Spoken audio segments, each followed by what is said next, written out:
président association bu ñuy wax association Aar Lac Rose donc association la boo xamante ni mu ngi yëngu si wàllu environnement mais surtout si fi nga xam ne mooy diwaanu Lac Rose pour essayer de préserver vraiment l'environnement du Lac Rose et de tout ce qui est nettoiement et l'embellissement du Lac Rose. Voilà lan ngeen xewle tey. Voilà tey c'est à l'occasion du journée mondiale du nettoiement de la planète ñu gis ni Lac Rose aussi tamit dafa bokk si zone yi nga xam ne il est touché par impact environnemental yi nga xam ne tey jii ñu ngi menacé wu ñu ni l'association na jóg aussi def si benn journée boo xamante ni day aju si wàllu reboisement nettoiement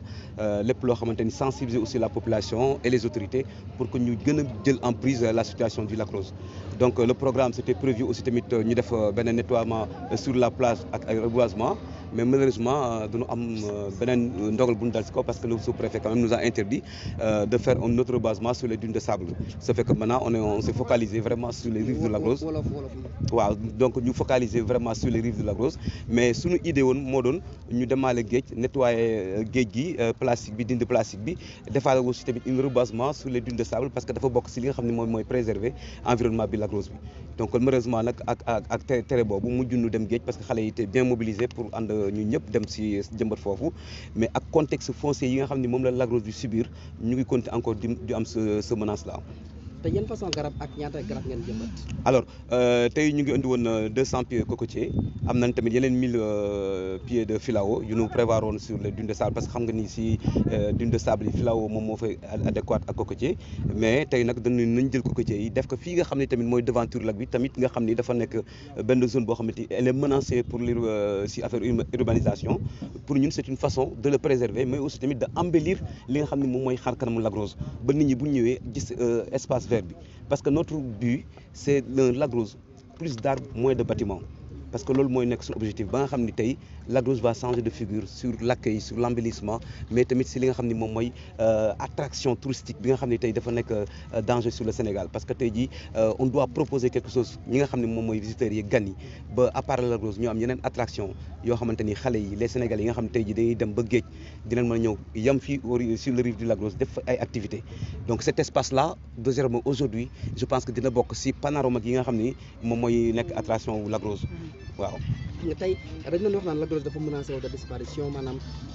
yàggatul bu ñu moytuwul dina seey nax saa yi mooy loolu ngeen def ay jéego def ci ay xeex yoo xamante ni bi ñëpp gis nañ ko ndax am na amélioration tey wala ba léegi des na. bon amélioration yi am na benn côté mais am na tamit dañuy def ba un pas en arrière un pas en avant comme ni ma ko waxee parce que loolu tamit da nga am toujours blocage boo demee ba nga xam ne jàkkaarloo nga ak autorités yi parce que tey jii bu fekkoon sous-préfet bàyyi nañ ñu def suñu programme bi ñu bëggoon def si kaw dune de sable yi dinañ am beneen avancement si li nga xam ne moom mooy ni nga xam ni moom la bâtiment yi di bëgg accaparer environnement Lac Rose ñun on voulait l'accaparer en verdure en filao en cocotier donc ñu gagner de l'espace foofu pour que la protection en tant que telle du Lac Rose donc loolu nag bu fekkee dañuy toujours di jàkkonte ak ay ndigal ak ay ndogal yoo xamante ni autorité ñoo ñu koy tere dafa indi jafe-jafe dañuy mel ni ñoom conscient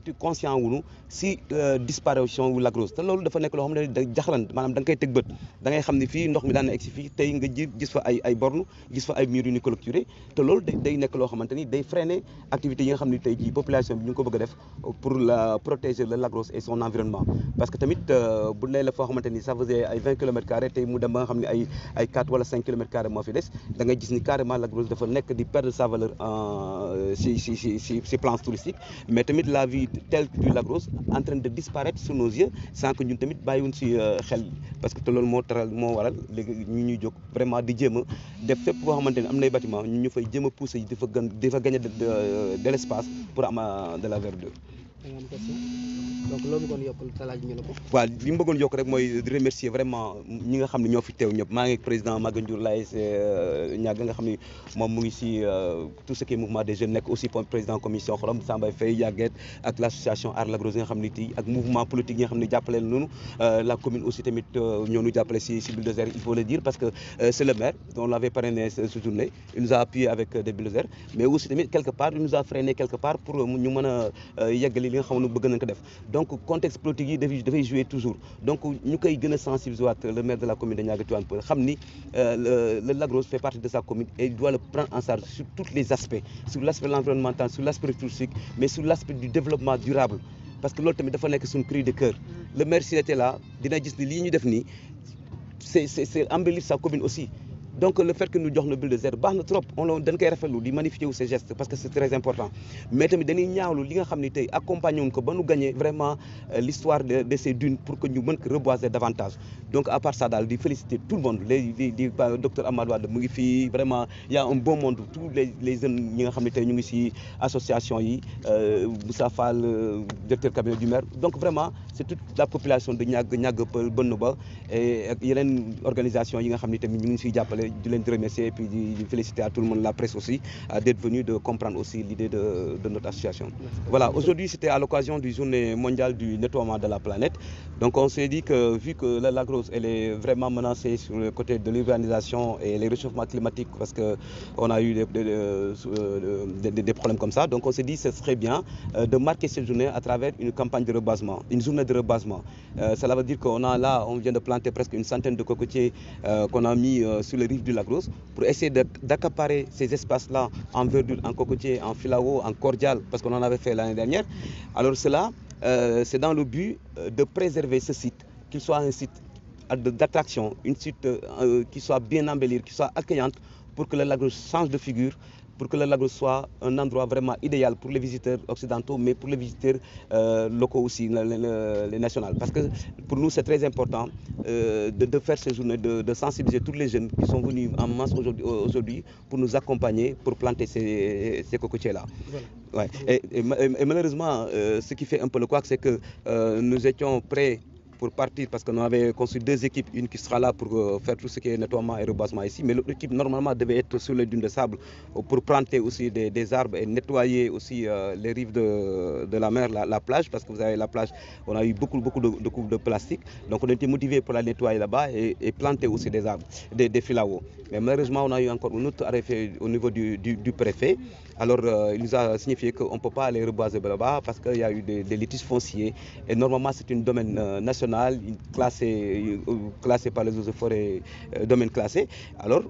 pour nous c'était vraiment d'accompagner d'ailleurs le président de la République sur son programme de Sénégal vert, je ne sais pas comment il l'appelle, mais le tout c'est qu'on puisse planter plus d'arbres et de voir moins de bâtiments derrière le lac. Donc vous avez planté combien d'arbres au total? Alors là, je peux dire qu'on peut faire une estimation d'une centaine de cocotiers. Mais l'idée c'était de faire au moins 200 cocotiers et 300 ou 400 filaos sur les dunes. Donc on avait mis toute la logistique en place. Mais avec cet arrêté-là, donc on ne pourrait pas forcer avec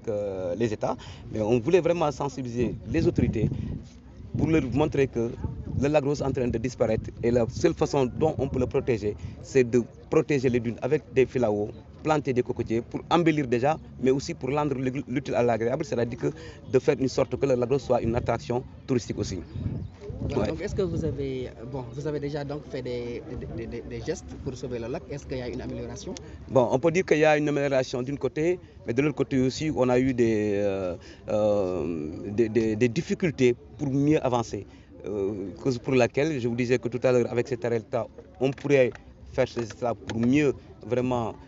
donner un coup de pouce à ces gens-là qui sont en train d'accaparer ces terres-là, c'est-à-dire que de mettre plus de filaos, plus de cocotiers. Mais malheureusement, comme c'est arrêté par les autorités, donc quelque part ça nous freine. Mais ce que nous donne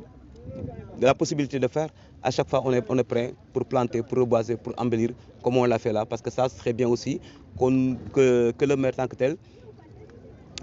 nous aide à comprendre l'idée de notre association. C'est-à-dire que nous ne sommes pas là pour se battre avec des gens ou pour essayer de gagner des terres pour nous ou pour les autres. C'est un truc qu'on fait pour le Lac Rose dans son environnement, pour qu'il soit plus de visibilité touristique, pour qu'il soit durable aussi, pour protéger aussi avec l'accaparation des terres, l'urbanisation anarchique qu'on est en train de constater. Donc on s'est dit que ce serait mieux quand même qu'on ait des autorisations, que les gens puissent nous laisser, qu'on fait des plantations, qu'on fait des rebassements, qu'on sensibilise la population, qu'on sensibilise les autorités aussi, qu'ils comprennent notre initiative. Voilà.